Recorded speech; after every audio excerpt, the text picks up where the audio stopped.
Баршаңызға сәлем достар, сіздермен бірге Майра Сауытбекқызы. Бүгінгі видеода ұннан жасалған француздық макаронстың рецептісімен бөлісетін боламын. Тура миндальный мукамен жасалғандай болып шығады. Міндетті түрде видеоның соңына дейін қараңыздар.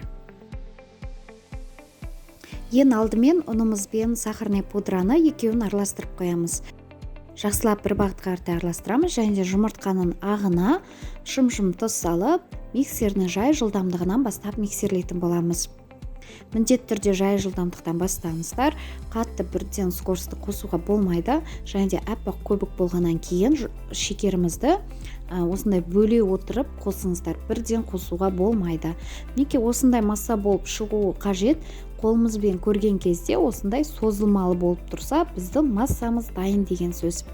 Неке, енді осы кезде біз красителімізді қосып аламыз. Өздеріңіздің қалаған түстеріңізге боясаңыздар болады.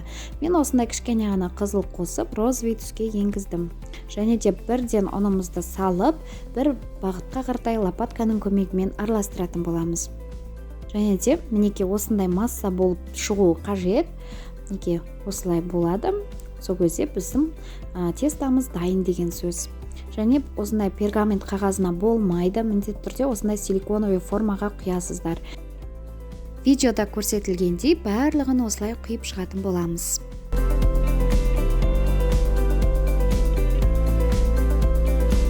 Неке барлығын осылай құйып алғаннан кейін жерге тегістеп ұратын боламыз және де 1 сағатқа бөлме температурасына қойып қоямыз. Неке менде 1 сағатқа бөлме температурасына тұрды, қолға осындай жабыспайтындай болу қажет. Және пешімізге салып пісіріп аламыз. Неке пісіп шықты. Осындай біздің силиконды формамыздан өте оңай ажырап жатыр және де юбкасы шықты. Өте керемет болып пісті, маған өте қатты ұнады. Барлығын осылай ажыратып алатын боламыз.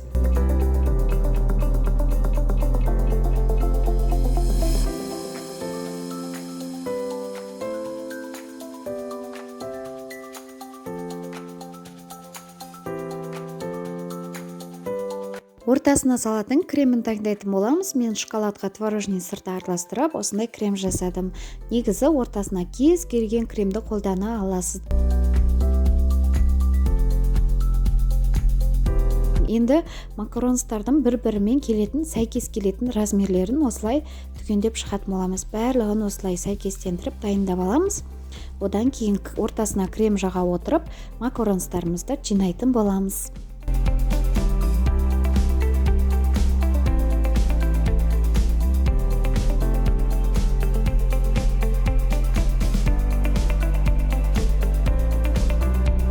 Ортасына осындай мен насадка салдым. Болмаса насадкасыз да жасай беруге болады. Бұл міндетті емес.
Мінеке достар, біздің ұннан жасалған макаронстарымыз дайын болды. Француздық бұл десерт болып табылады.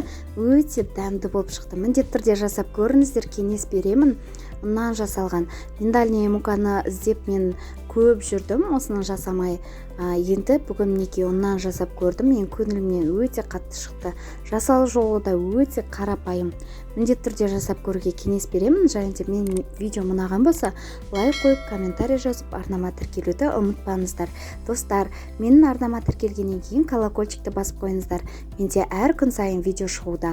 Келесі видеода осындай бауырдан шашлик жасайтын боламыз. Үй жағдайында әсел пеште пісетін бауырдан осындай шашлик жасаймыз. Міндетті түрде колокольчикті басып қойыңыздар.